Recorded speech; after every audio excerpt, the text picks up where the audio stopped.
Welcome back. I'm so thankful you have joined this course, and we are now in the last portion of this course for our advanced organizers. So think of students feeling overwhelmed in the classroom to know what to pay attention to and how the info fits together to form the big picture.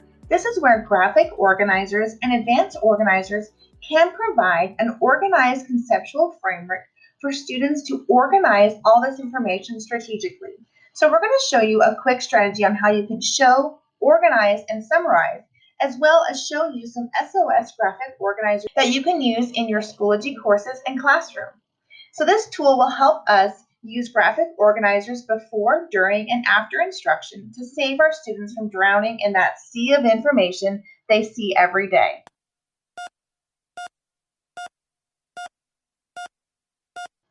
So our SOS goes along with show, organize, and summarize. So we want to show students how the information they are about to learn is structured before the instruction begins.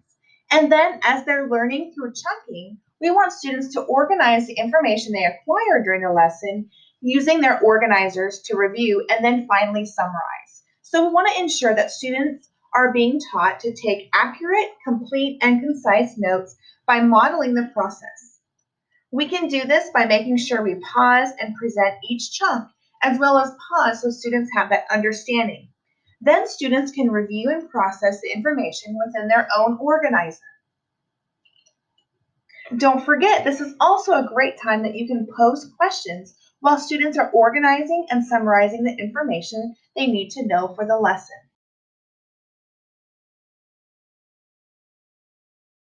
There are 4 types of advanced organizers you can use in your classroom. So keep in mind, we will do a full explanation of these once we roll out the next course for this part of the instructional framework. Expository is when we are describing the new content that students will be learning soon.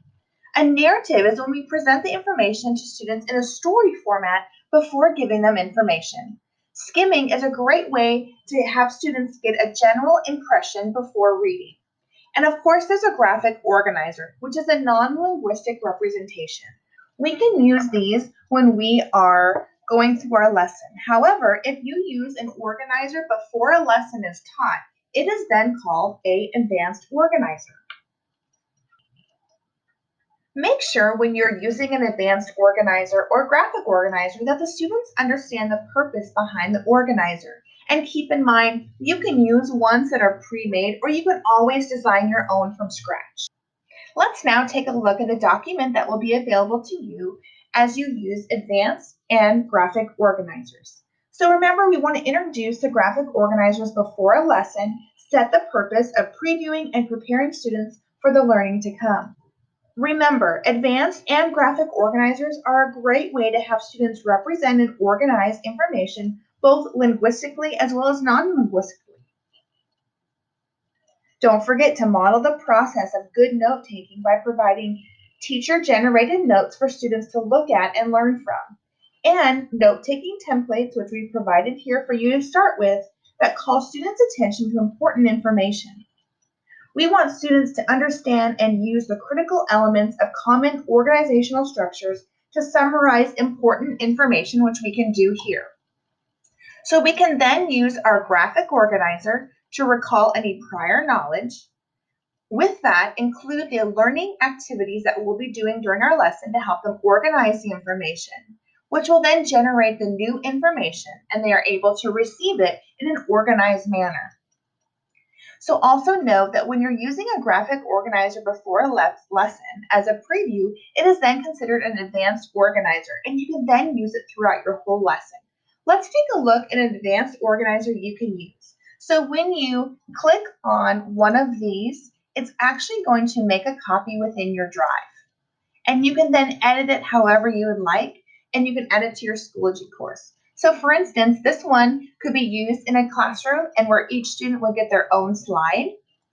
And they would simply just add the sticky notes and create a process map of what might be happening in a story or during a process. Here is a copy of a topic subtopic organizer. So this can be totally edited by the teacher or the students to where they are starting with a big idea and dropping it down into 2 different portions with including the topics as well as the definition and the critical attributes. Another one that we may use is a KWL. This is where you can have the students insert a title after they have finished the KWL, or it can be given beforehand. This is where you can type in what the students know already, and then you can use it during as what the students want to know as they get a glimpse of what they will be reading or the process they'll be doing, and then what they have learned as is in their summary. So keep in mind all of these SOS graphic organizers and advanced organizers are ready for you to use. Keep in mind these are 100% editable for whatever needs you may have. We hope these advanced and graphic organizers help you and your students show, organize, and summarize.